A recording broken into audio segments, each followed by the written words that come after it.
Existem perguntas que elas são feitas que a resposta dela é perturbadora. E é tão perturbadora que nós começamos a inventar respostas para podermos dar a essas perguntas. Porém, as respostas que nós inventamos acabam criando mais e mais problemas do que solução. E a realidade é que quando nós olhamos de uma perspectiva realista, nós temos a desesperança esperançosa. O que isso significa? O conteúdo que eu vou propor para você é o grosso da Red Pill, a ponto de você talvez não conseguir nem engolir, mas ele vai ser tão lotado de esperança e liberdade que vai te dar um entendimento máximo sobre tudo aquilo que você precisa saber. O ponto que eu tenho para dizer para vocês é que eu posso dar a vocês a solução da origem do seu sofrimento e como acabar com ele também. Tudo começa quando nós compreendemos que o mundo ele é injusto e o mundo ele é regido pelo caos. Como que isso funciona? Veja bem, o mundo ele é injusto porque todos os padrões que existem, eles foram definidos muito antes de qualquer um aqui nascer. Se eu for olhar pela minha própria história, em 1800, um homem com 45 anos de idade atraca no Brasil. Ele veio da Itália e veio para o Brasil para poder trabalhar. Esse homem comum que veio para cá buscando uma vida melhor, é o mais antigo parente de que eu tenho noção. É o mais longe que eu consigo ir com documentos. Ele veio da Itália para cá, para o Brasil, para trabalhar. E essa atitude dele definiu a minha vida sem que eu não tivesse a mínima chance de ter controle. Foi uma coisa totalmente injusta da parte dele fazer isso, mas ele assim o fez, porque ele não tinha nem noção de tantas gerações que existiriam após a sua morte, ok? Para pensar por um segundo que se ele não tivesse vindo, eu estaria agora recebendo em euro. Mas para pensar ainda com mais profundidade que se ele não tivesse vindo, eu não estaria nem vivo, porque os padrões genéticos causados de maneira causística, né? Eles são mas tão gerados pelo caos de que eu não estaria vivo. Eu seria uma outra pessoa, na verdade, eu nem seria uma pessoa. Outra pessoa estaria no meu lugar, com o meu sobrenome, talvez um sobrenome até um pouco diferente, mas não seria eu. O único motivo de eu existir é porque há anos atrás um homem fez uma escolha da qual eu não tinha controle nenhum. E isso é a própria essência do caos. Perceba, a nossa espécie, a espécie humana, ela é fissurada por encontrar ordem nas coisas, por encontrar razões e motivos pelo que as coisas acontecem. Por exemplo, isso é evolutivo do homem. O homem ele estava na mata, tá? E nós somos mais fracos, mais rápidos, mais devagar, perdão, e mais frágeis do que os outros animais. Mas, mesmo nós sermos tão fracos assim, nós entendemos através de padrões que se o gnu ele passa para beber água de tempos em tempos aqui, para a gente conseguir almoçar bem, tudo que a gente precisa fazer é colocar uma armadilha nessa pista e ficar mais uns 50 caras intocados aqui no meio do mato, para quando ele passar, a armadilha prender ele e a gente vir com lance e matar. E isso, essa capacidade de ligar a lógica, de criar padrões em cima das atitudes, foi o que nos tornou tão poderosos como espécie, a ponto de dominar todas as outras. E esse nosso impulso, ele é traduzido também para a realidade. No mundo real, nós ficamos procurando padrões em todas as coisas e procurando motivos e porquês das coisas acontecerem. Mas o motivo máximo que nós temos que entender é a injustiça do mundo. A injustiça do mundo ela é causada por dois padrões. O padrão de que a sociedade é definida de uma maneira piramidal e de que o caos governa todas as coisas. Vamos lá. Quando nós falamos de caos, no sentido do caos governar todas as coisas, é que não existe sentido na vida. Por que as coisas acontecem? Por que o Ian Somerhalder nasceu tão bonito e você nasceu feio? Não se sabe. Ah, mas ele tem um padrão genético que privilegiou ele. Eu duvido que você também não tenha. Em algum lugar. Tá aí um gene recessivo dentro de você, um padrão que poderia ter deixado seu rosto super harmônico no seu DNA, provavelmente existe, tá entendendo? Mas isso não aconteceu. Por que não aconteceu? Não existe porquê. Porque, por exemplo, que o Neymar nasceu com a habilidade dele de jogar bola, e essa habilidade é tão intrínseca a ele que você, por exemplo, não conseguiria. Se você pegar uma bola e começar a treinar, na idade que o Neymar começou a treinar, quando você chegar, sei lá, 17 anos de idade, que foi a idade que ele estava no Santos, né, quando ele foi para 18 anos, revelação, jogou pra caramba, o ano era, acho que era 2011, você não vai conseguir ter o mesmo padrão de bola dele, porque o corpo dele é geneticamente, biologicamente preparado para ser um jogador de alto nível. Então, você vai, obviamente, ser melhor do que a maioria das pessoas, mas você nunca vai conseguir ser como ele. Por que que ele nasceu com essas habilidades e você não? Por que que ele não é o atendente de supermercado e você é o jogador de futebol? Cara, não tem explicação. É o caos que rege todas as coisas. É o caos que te posiciona. Veja, as coisas que definem você, elas foram definidas em um período onde você nem existia. Por exemplo, tem um vídeo do Professor Rock, que eu vou deixar aqui na descrição, onde ele fala sobre o Império Americano. E ele fala que os Estados Unidos ele era uma potência inevitável. Aquele pedacinho de terra ali, aquele pedacinho de terra, ele é perfeito, ok? Qualquer povo que tivesse ali seria o maior povo do mundo, seria o maior império que o mundo já viu, porque aquilo ali é perfeito para o crescimento de qualquer nação. Não importa quem chegasse ali, seria a maior potência do mundo. Veja, quando nós olhamos por esse prisma, nós olhamos através dessas lentes, para pensar, se o seu tetravô, ao invés de vir para o Brasil tentar uma vida melhor, ele tivesse subido um pouquinho mais e ido para os Estados Unidos. Hoje, a sua vida seria completamente diferente. Talvez você nem existisse, mas se todos os padrões genéticos que propiciaram a sua existência, eles existissem, vamos pressupor que isso aconteceria, você existiria como uma criatura totalmente diferente. Você falaria um outro idioma, pensaria de um outro jeito, teria um outro padrão de vida, você seria outra pessoa completamente. Quem decidiu que você ia nascer aqui nesse país de terceiro mundo, ao invés de nascer num país de primeiro mundo? Veja, isso foi definido muito antes de você nascer, muito antes de você ter consciência da sua própria existência. Já foi definido, traçado esse, entre aspas, destino para você. O seu know-how de habilidade, a sua capacidade. Quem é que definiu que a sua família é pobre e não rica? Talvez se o seu tetravô tivesse ido para os Estados Unidos, a terra da oportunidade, e lá tivesse trabalhando pra caramba, talvez ele desse sorte com alguma coisa, encontrasse ouro no chão da terra dele e se tornasse um multimilionário. E hoje você seria de uma família tradicionalmente rica, você seria um burguês e não um proletariado. E a realidade, um proletário, perdão, e a realidade é que isso foi definido muito antes de você nascer e você não teve a mínima condição de votar, você não estava na eleição, porque o caos ele existe, o caos ele te posiciona.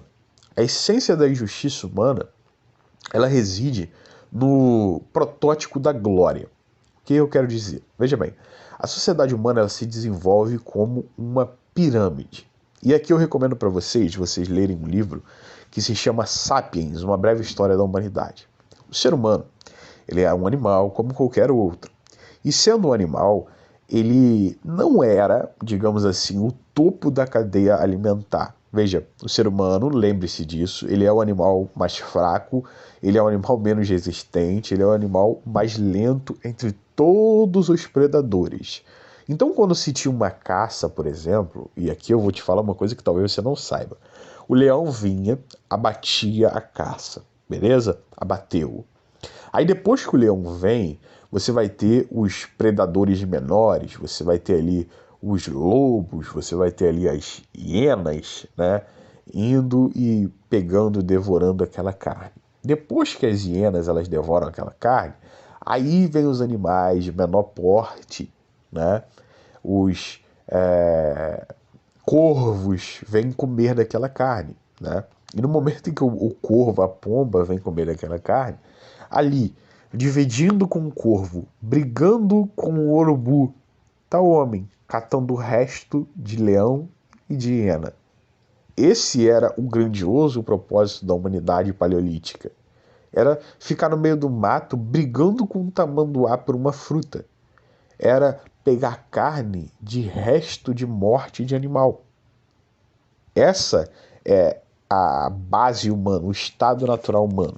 Só que perceba, o ser humano, por um motivo que ainda não é cientificamente comprovado, em algum momento começou a ter um desenvolvimento cerebral muito grande. E esse desenvolvimento cerebral trouxe com o ser humano uma base de entendimento que revolucionou a forma em que a cadeia alimentar estava posicionada. O homem compreendeu que se ele não andasse sozinho, mas ele andasse em grupo, se fosse uma equipe, se o homem deixasse de existir para que existisse a humanidade, então, naquele momento, ele conseguiria prevalecer sobre os maiores predadores. E exatamente isso acontece. O homem começa a se juntar em grupos, 50, 60, 70 pessoas diferentes ali, prontos para poder caçar. Ele começa a perceber padrões na natureza, ele começa a colocar armadilhas, aí caçar em grupos, saíam 30 pessoas para caçar um animal, seguiam os rastros, colocavam, localizavam, botavam armadilha e matavam o animal. O ser humano ele começou a se prevalecer como o maior animal de todos na cadeia alimentar, mesmo sendo mais fraco. Porque o homem, ele por si só é fraco, mas quando nós olhamos a humanidade é a coisa mais forte que existe. Então a sociedade humana ela se desenvolveu para poder estar unida. E isso funciona até o dia de hoje. Mas a única forma do ser humano ele conseguir funcionar é se os humanos eles fossem divididos em 3 categorias, né? A nossa comunidade chama isso de alfas, betas e ômegas. Mas eu prefiro chamar isso por um outro nome. O nome nós temos os dominantes, perdão, nós temos os senhores, nós temos os dominantes e nós temos os escravos. Nós temos a base, que é a base que trabalha. Nós temos a base dos dominantes, que são aqueles que dominam para que os outros trabalhem. E nós temos lá em cima os senhores, que governam a todos os homens. E isso tem um motivo lógico. Veja bem, as sociedades que preferiram se desenvolver em um sentido mais democrático, elas criaram um senso de igualdade entre as pessoas, onde todo mundo tinha o mesmo valor. E se todo mundo tem o mesmo valor, ninguém se sacrifica pelo bem maior. E se ninguém se sacrifica pelo bem maior, você não consegue avançar. A única forma da humanidade avançar, a humanidade é uma locomotiva a carvão. A única forma dessa locomotiva se mexer é se você jogar carvão no fogo. Se você sacrificar peças humanas, se você sacrificar alguns humanos pelo bem maior, a locomotiva continua andando. Se você pensa que isso mudou com os anos, não é. Se as pessoas começarem a não se sacrificar, a se ver todo mundo como seres humanos iguais, dentro de pouco tempo você não vai ter eletricidade, porque ninguém vai lá trabalhar, ninguém vai subir num poste para se colocar em risco para trazer eletricidade para sua casa. Você não vai ter comida porque ninguém vai lá plantar para você, ninguém vai transportar para você, ninguém vai colocar em risco a sua própria vida. Você tem noção que agora tem caminhoneiros que estão há quase um mês sem ver a família e o filho deles para poder trazer a comida que vai ir para sua mesa? Eles estão se sacrificando pelo bem maior. Se ninguém se sacrificar pelo bem maior, você não vai ter comida, você não vai ter eletricidade, você não vai ter internet, você não vai ter professor, você não vai ter nada. E antes que você consiga pronunciar uma palavra inteira, a humanidade vai voltar a brigar com o urubu por pedaços de carne. Significa que o triângulo é o símbolo sagrado do homem. Se você for olhar de um termo esoterista, você vai ter o 3 como simbolismo do triângulo sendo um número divino. O número messiânico, veja, são 3 reis magos que vão buscar Jesus. Jesus começa o ministério quando ele tem 30 anos de idade. O ministério dele dura 3 anos. Ele morre aos 33. Jesus fica 3 dias mortos. Ele ressuscita ao 3º dia. Ele é crucificado entre 3 homens. Um à direita, um à esquerda e ele no centro. 3 vezes são as vezes que o galo canta. 3 vezes Pedro nega Jesus. 3 é um símbolo messiânico do homem que se eleva a Deus. Porque é o símbolo da pirâmide. Porque é o símbolo da sociedade. O símbolo da humanidade. Não é à toa que quando nós olhamos lá em Apocalipse está escrito assim, ó, o número da besta é 666. Esse é o número de homem. O que é 666? É 3 vezes repetido, 3 mais 3. Então o que você está vendo? 3 mais 3 repetido por 3 vezes. 3, 3, 3. 3, 3, 3, 3 vezes. É o símbolo do triângulo, o símbolo da humanidade, o símbolo da pirâmide, que é como o ser humano ele se desenvolve. 3 é a palavra-chave, triângulo é a palavra-chave que desenvolve o homem. E se você tem essa sociedade dessa maneira, e aqui que é a base, é a única sociedade que funciona, já desmistificando aqui, não adianta você tentar um comunismo perfeito onde todo mundo é igual, porque aí a gente volta a brigar com o urubu, tá entendendo? Se você tem esse funcionamento da sociedade, logo, você tem pessoas que vão estar no topo e vão ter vantagens, e você vão ter pessoas que vão estar na base, vão ter sofrimentos. E a sociedade sempre foi assim. Perceba, volta um pouco no tempo para a época da Revolução Industrial e você vai encontrar burgueses e proletários. Volta para a Idade Média, você vai encontrar senhores e servos. Volta para o Império Romano, para o Império Grego, e você vai encontrar cidadãos e escravos. Não importa o quanto você voltar, você sempre vai encontrar esse padrão na humanidade. Uns estão no topo, e esses que estão no topo, eles ganham muito, né? E outros estão na base, e os que estão na base se sacrificam pelo bem maior. Mais do que isso, mais do que isso. Aqueles que estão no topo são aqueles que se importam com o desenvolvimento do todo. Goste você ou não, é exatamente isso que funciona. Quem lidera é sempre aquele que se importa com os outros. Quem está na base é o que se importa consigo mesmo. E por se importar só consigo mesmo, ele vai ser sacrificado para que a humanidade continue a andar. Ele se torna uma peça, uma chave. Ele é manipulado pelos seus próprios desejos e impulsos. Isso é uma coisa que eu posso falar a posteriori. Não é o ponto que eu quero entrar hoje aqui. Mas você vai ter sempre a humanidade dividida em 2 grupos. Aqueles que estão em cima e aqueles que estão embaixo. Se você adentrar e olhar com base mesmo, você vai ver que sempre existe um terceiro grupo, que é o grupo intermediário, que é o grupo que mantém a dominância do grupo de cima pelo grupo de baixo. São as forças militares, são os juízes, são os poderosos. Aqueles que mantêm os de baixo obedientes aos de cima. Mas a humanidade sempre se desenvolve dessa maneira. Uns mandam, outros obedecem. Uns têm muito e outros têm pouco. Então é engraçado você pensar que a mesma coisa que nos torna deuses é a coisa que gera a injustiça no mundo. Agora, eu quero que você preste atenção nisso daí. O que te posiciona dentro dessa pirâmide? É o caos. O que te posiciona dentro dessa pirâmide é o caos. Você não tem como definir se você vai nascer em cima ou se você vai nascer embaixo. Você não tem como definir se você vai ter o know-how de habilidade de cima ou de baixo. Perceba, o Ian Somerhalder, ele era um cara, entre aspas, pobre, né, pelo padrão americano. Um cara normal, no padrão americano. E pela beleza extraordinária dele, ele se tornou um ator e agora ele é multimilionário. Você poderia ter essa beleza do Ian Somerhalder. Por que você não tem? Porque o caos definiu que você não teria. O Neymar, por exemplo, ele tem uma puta habilidade de futebol inerente dele e por isso ele está no topo. Por que você não tem? Você poderia ter tido um movimento genético para cá e para lá e você seria o Neymar e o Neymar seria o atendente do caixa do supermercado. Mas não foi isso que aconteceu. O que define o lugar onde você vai estar posicionado são coisas que você não tem controle. É o seu tetravô há anos atrás que decidiu trabalhar em uma coisa e não na outra e por isso não se tornou rico ou gastou dinheiro, coisas que você não tem nem como ter noção do que aconteceu. É um passado muito antigo. Consegue compreender? São padrões que você não define, que você não escolhe, mas que acabam formando você. O que define aonde você está, por exemplo, a sua criação, que vai da primeira infância, segundo Freud, de 1 a 7 anos de idade, né? O que define se você vai ser um cara mais para frente, um cara mais para dentro, né? Por exemplo, uma pessoa que é abandonada pelo pai com, sei lá, 7, 8 anos de idade, vai criar um complexo de abandono, né? E vai ter esse padrão em todos os relacionamentos que ela tiver na vida dela quando for crescendo. Isso daí se não for tratado em terapia, mas provavelmente vai manter esse padrão. Esse vai ser o padrão máximo dela. Ela pode se esforçar para poder mudar um pouco esse padrão, mas o padrão dela vai ser esse. Agora, preste atenção comigo. Isso é definido por uma coisa que você não tinha controle. Como é que você vai ter controle se você nasceu em um lar narcisista?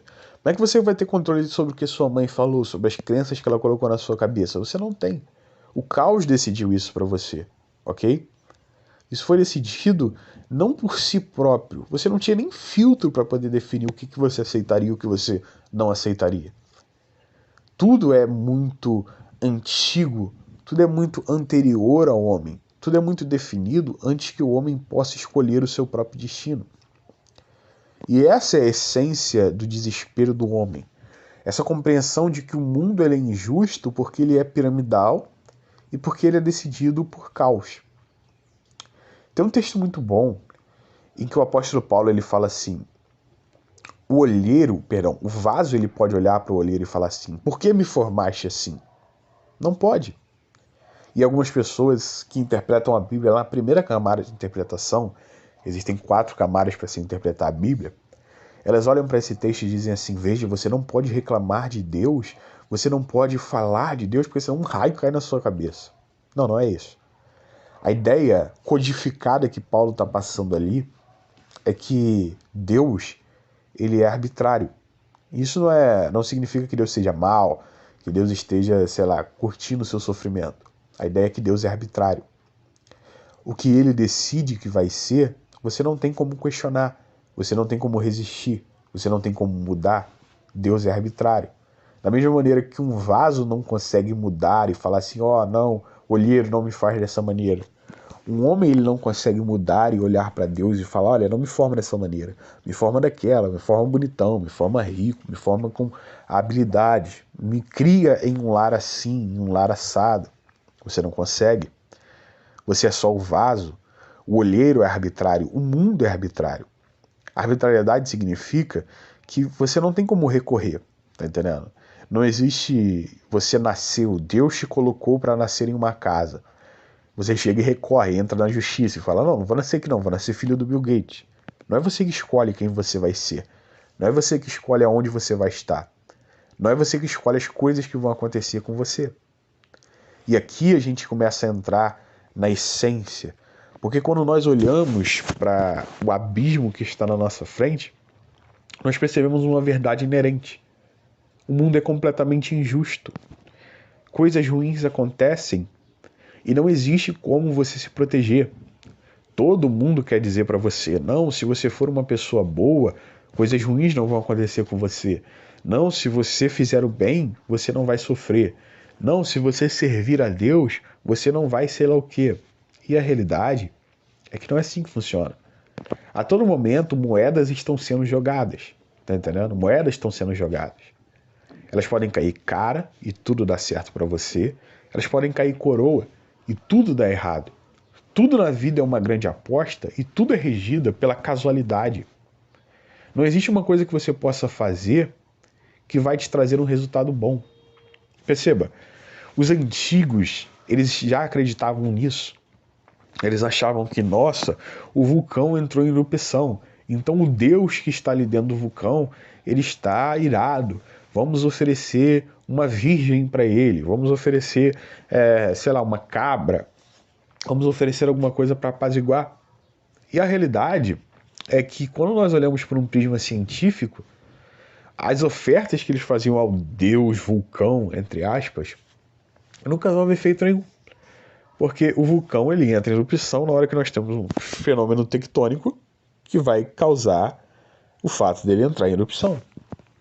E eles darem uma virgem para o vulcão ou não,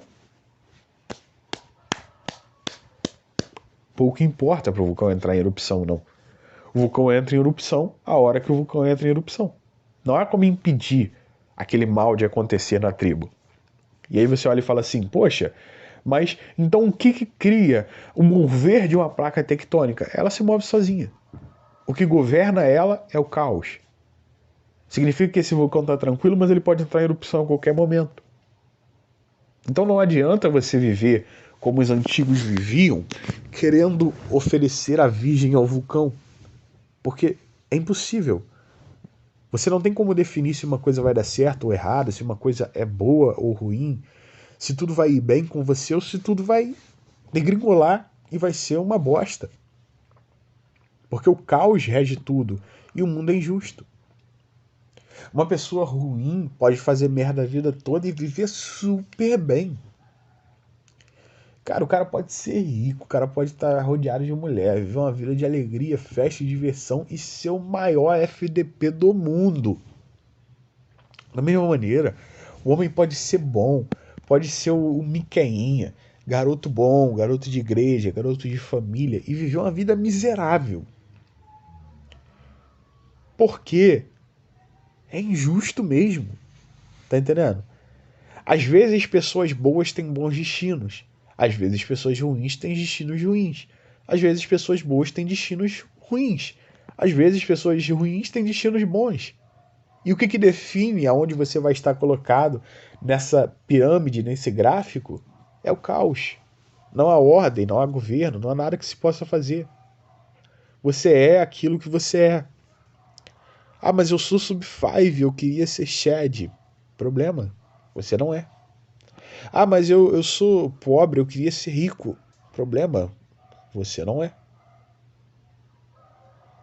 Ah, mas as pessoas elas conseguem mudar os seus destinos e fazer. Às vezes sim, às vezes as pessoas dão sorte. O Neymar, por exemplo, deu sorte. O Vinícius Júnior, o cara era ferrado aqui do Rio de Janeiro. Deu sorte, tá lá jogando no Real Madrid agora, deu sorte. Outros só querem fazer parecer que deu sorte. Eu amo o Mário Schwartzman, acho o Mário foi um cara mais incrível que passou nesse mundo. Eu não vou falar do Mário não, que o Mário já morreu. Vou respeitar a memória dele, não vou falar do Mário não. Vou falar do discípulo dele, né, do Ryan Santos, por exemplo. Ryan Santos, ele é um cara que a todo momento ele quer vender pra você que ele ficou rico saindo do nada. Presta atenção, Ryan Santos, ele não é um cara comum, tá? Ele saiu do Brasil porque ele ganhou uma bolsa de estudo para poder jogar futebol americano. Quantas pessoas têm um know-how de habilidade para jogar futebol americano? Bem, pouquíssimas. No Brasil, então, menos ainda. Ele foi para os Estados Unidos, estudou, entrou para uma das universidades mais tops que tem lá nos Estados Unidos. Se eu me lembro bem, o Donald Trump fez parte da faculdade dele, mas eu posso estar falando besteira. E, cara, eu sei que tem gente muito importante que fez parte daquela faculdade, então ele já vem com uma faculdade com status elevadíssimo. O cara se forma em uma das melhores universidades americanas, consegue um emprego no mercado de trabalho mais top que tem. Cara, olha o know-how de habilidade que aquele cara tem. Ele tem habilidades incríveis, ele tem um currículo muito top. Ele não veio de uma vida normal. Ele não é um cara que de repente acordou, estava dentro de um ônibus, num carro lotado, num ônibus lotado. E ele falou assim: pô, tive uma ideia, eu vou começar um negócio digital fazendo assim, assim, assim, e eu vou ficar rico com isso. Não foi, pô. Ele teve toda uma construção de vida com base nas habilidades que ele tem, que foi dado para ele de maneira causalística, que acabou levando ele a desenvolver o know-how de habilidade necessário para ele criar o negócio online dele, à base de muita mentira, e se tornar o que ele é hoje, um cara multimilionário. Então, obviamente ele mantém esse padrão de dizer que ele conseguiu de maneira tranquila, mas a realidade é que não foi. Ele não era um cara normal. Ele não tinha os procedimentos comuns para essa formação. O Vinícius Júnior era um cara, entre aspas, normal, um cara que veio da base. Mas ele tinha um know-how de habilidade que você também não possui. Pô, mas o que deixou eles serem isso e eu não? Cara, nada. É injusto, é caos. Jogaram uma moeda quando você bateu, em você caiu coroa, nele caiu o cara. Vai fazer o quê? É simples assim. E não há o que se discutir. Não há o que ficar chorando. O olheiro, ele não pode olhar, o vaso não pode olhar para o olheiro e reclamar, porque não vai mudar nada. E aqui eu começo a olhar para esse abismo e eu começo a colocar luz sobre esse abismo para realmente entender o que tem ali embaixo. Se o mundo ele é completamente injusto, se independente do que eu vou fazer, se for bom ou ruim, coisas boas ou ruins podem acontecer comigo, é claro que existem algumas coisas que aumentam a probabilidade. Por exemplo, se você entrar pro tráfico de droga, aumenta a sua probabilidade de morrer. Necessariamente você vai morrer? Não. Eu conheço histórias de pessoas que entraram pro tráfico de droga, ganharam dinheiro pra caraca, saíram do tráfico de droga, compraram um monte de terreno, fizeram um monte de casa para alugar e vivem uma vida de rei. Também conheço pessoas que entraram pro tráfico de droga e morreram com uma semana. É a moeda que está sendo lançada. Não tem como se definir. Mas se coisas boas podem acontecer comigo, coisas ruins podem acontecer comigo a qualquer momento e não há qualquer lógica por trás desses acontecimentos, a vida não tem sentido. E é aí que você se engana, companheiro. Porque é exatamente por causa disso que a vida vai ter um sentido para você. E aqui eu quero falar sobre como que você elimina o sofrimento da sua vida. Porque a origem do sofrimento da sua vida é você não aceitar o sofrimento. É você não aceitar a injustiça. Buda vai dizer, o sofrimento é inevitável. Jesus ele vai dizer, não resistais ao mal, porque o mal, o sofrimento, a injustiça, ela não é uma coisa que você consiga evitar. Perceba, nós somos como aquela criatura de Senhor dos Anéis que levava um anel com ela, e a alegria, a felicidade, o não sofrer é aquele um anel. E nós ficamos a vida toda segurando aquilo dali, falando, my precious, my precious. Mas nós nunca temos realmente a capacidade de usar. Esse é, de todos os sofrimentos do homem, esse é o maior de tudo. Conhecer tanto e controlar a tão pouco. Nós não controlamos a nossa vida. E nós ficamos a vida toda nos agarrando a não sofrer, a não ter injustiças na nossa vida, só para descobrir que aquilo é um anel, que nós somos lá aquele ser terrível que está no chão, humilhado, falando meu precioso, meu precioso, meu precioso, mas nunca pode usar aquele anel de verdade, porque está além do seu poder controlar aquilo que vai acontecer para você. Jesus ele vai dizer em um texto assim, ó, não andeis ansiosos pelo que é a vez de comer, ou pelo que é a vez de beber, ou pelo que é a vez de vestir, porque todas essas coisas quem fazem são os ímpios.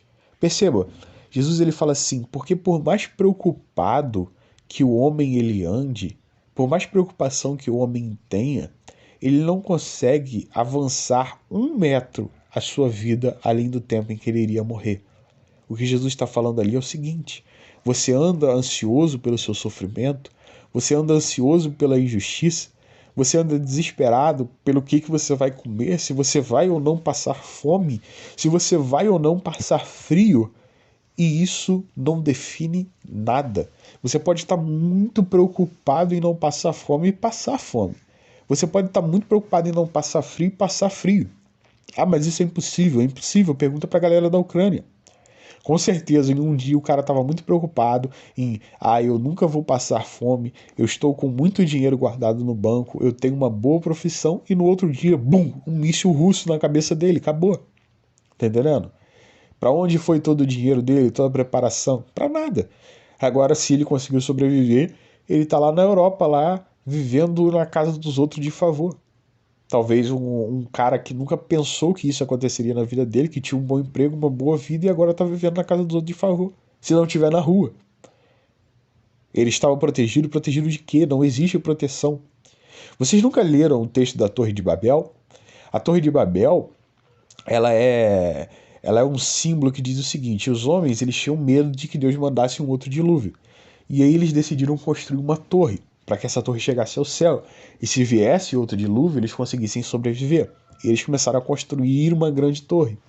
Quando eles começam a construir uma grande torre, Deus, né, o arquétipo de Deus, desce e confunde a língua dos homens, cada um começa a falar o seu próprio idioma, ninguém se entende, e eles abandonam aquela torre.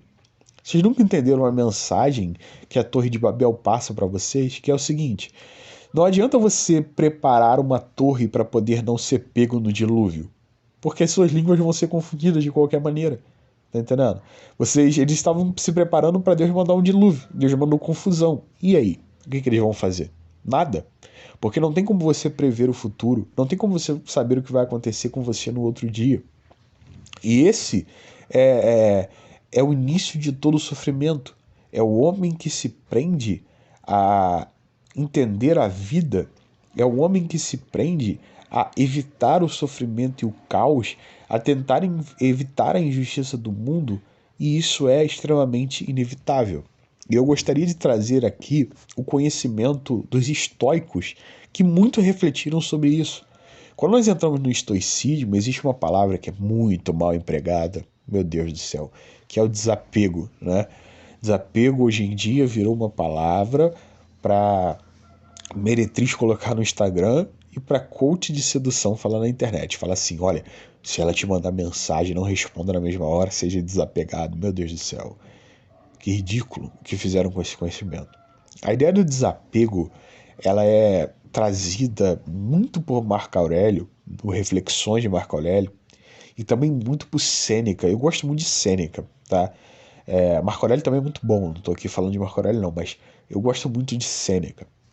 E a ideia passada pelo desapego é o seguinte, veja bem, o homem, ele não tem como definir se o que vai acontecer amanhã com ele vai ser bom ou ruim.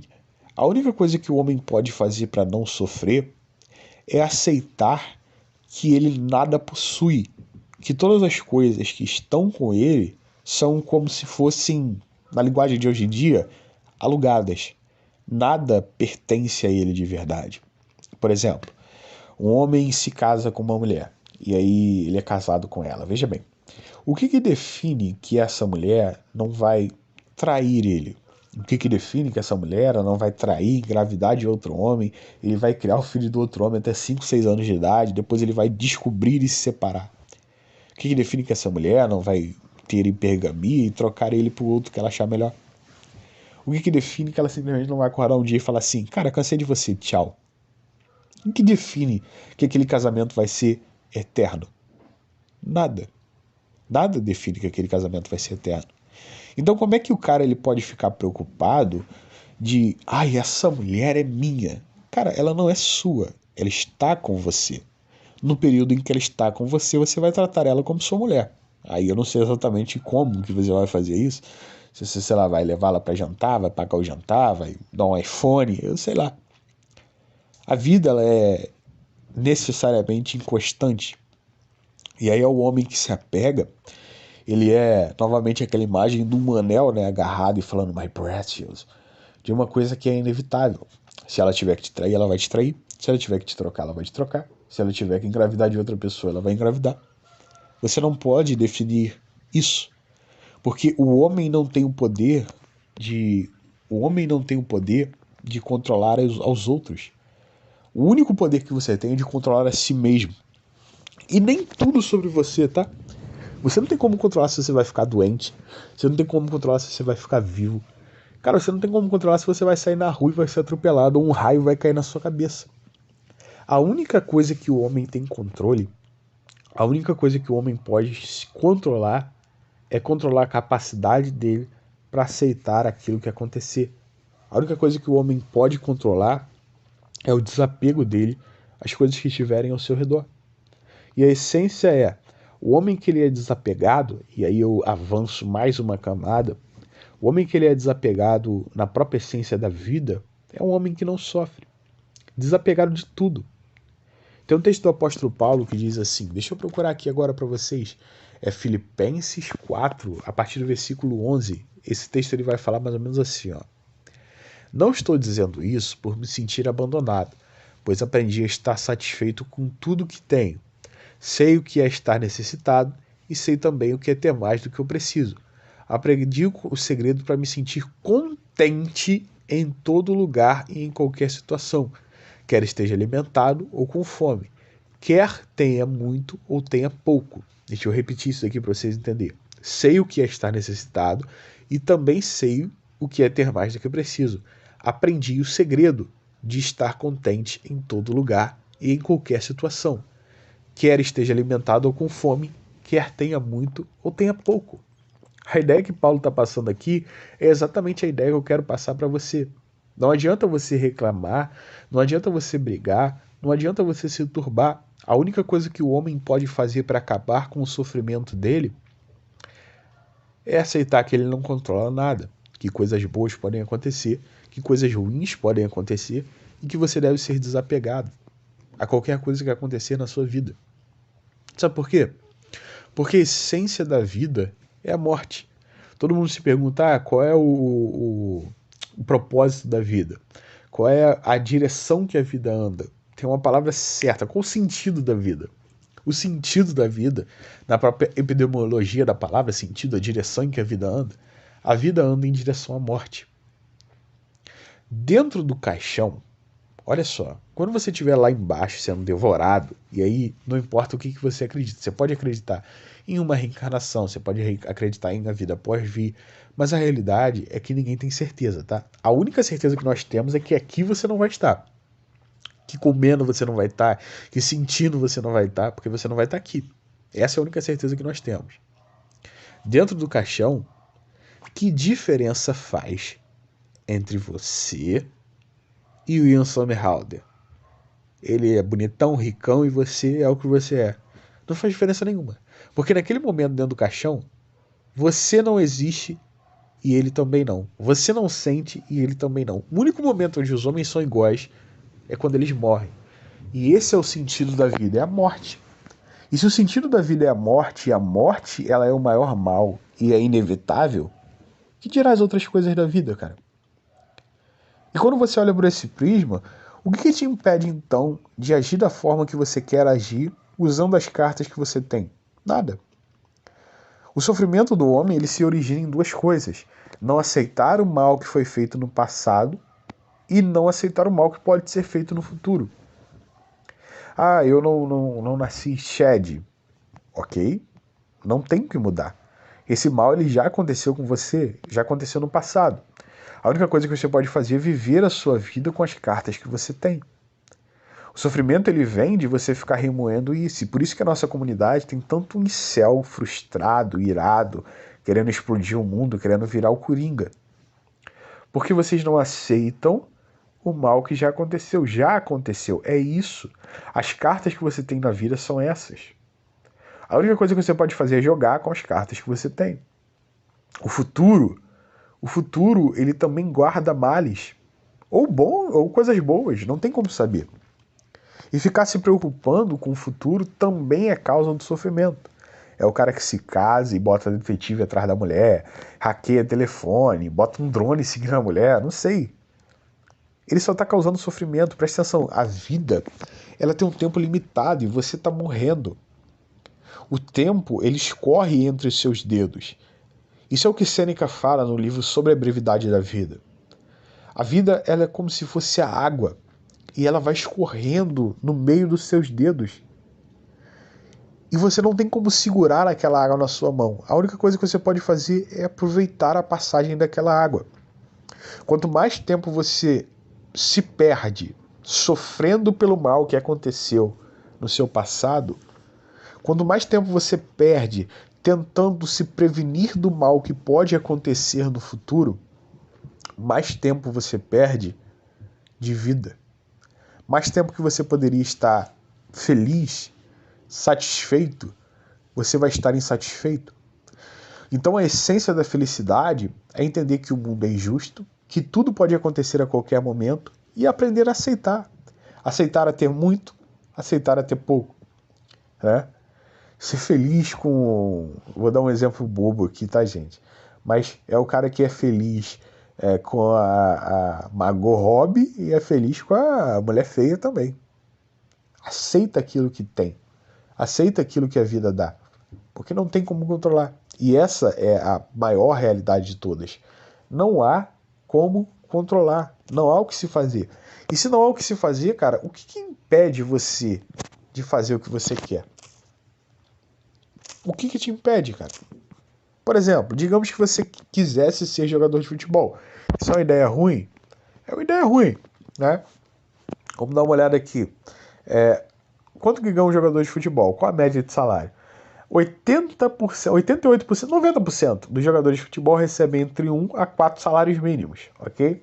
Então, provavelmente daria merda na tua vida, tu nem conseguiria trabalhar nessa área, mas se você conseguisse, provavelmente receberia entre 1 a 4 salários mínimos, já que você é uma pessoa normal, você não é nada sobrenatural. Mas aí, a coisa mais triste que eu vejo é o cara que queria trabalhar jogando bola, indo fazer direito. Ah, porque direito é seguro. Não é seguro. É essa que é a parada, é esse que é o segredo, não é seguro. O que eu mais conheço é advogado desempregado. Não tem segurança, não existe segurança. Cara, tem médico desempregado. Ah, não, mas médico tem reserva de mercado muito grande. Só que aí o cara virou médico, fez 7 anos de medicina. Quando ele foi atender, ele fez uma merda, caçaram o CRM dele. E aí? E a segurança dele? Cadê a segurança? Cadê a estabilidade que ele plantou? Não existe, cara. Não existe estabilidade. Você vai morrer. Então faça logo o que você quer. E outra coisa, não existe estabilidade, você vai morrer, você está colocado onde você está, você tem as habilidades que você tem, por puro caos. Então, foda-se as outras habilidades do mundo. Uma das 48 leis do poder é ignore, despreze tudo aquilo que você não pode ter. Cara, se você não tem, foda-se, você não tem. Viva a partir disso, viva com aquilo que você pode ter. Aprenda a ser satisfeito com aquilo que você tem, mesmo que o que você tem seja nada. E vai viver a sua vida. Tá entendendo? Cagando pro que vai acontecer amanhã. É claro que se você puder se preparar, guardar um dinheiro, existem também princípios de sabedoria que você vai fazendo. Mas andar preocupado, andar turbado com o que vai acontecer amanhã, foda-se o amanhã. Porque não existe estabilidade nenhuma. Ah, virei médico, foda-se, fez uma merda, perdeu o CRMA. Então, cara, o que te impede de você fazer o que você quer com as habilidades que você tem, se você só tem uma vida e ela tá indo embora? A essência do sofrimento é essa, nós vivemos sofrendo, porque nós não aceitamos sofrer. É essa que é a graça do mundo, a piada mortal desse mundo, é que nós vivemos em sofrimento porque nós não aceitamos sofrer. A partir do momento em que você aceitar sofrer, o seu sofrimento acaba. Buda já falou isso. Cara, Salomão falou isso no livro de Eclesiastes. A partir do momento que você aceita o sofrimento acaba na sua vida. Porque aí você aceita que tudo pode acontecer. E se tudo pode acontecer, você vai fazer o que você quiser. Ah, quero virar jogador de futebol. Vai dar merda, mas vai, faz. E aí? Deu merda. Tá, agora tu vai viver com a merda que deu.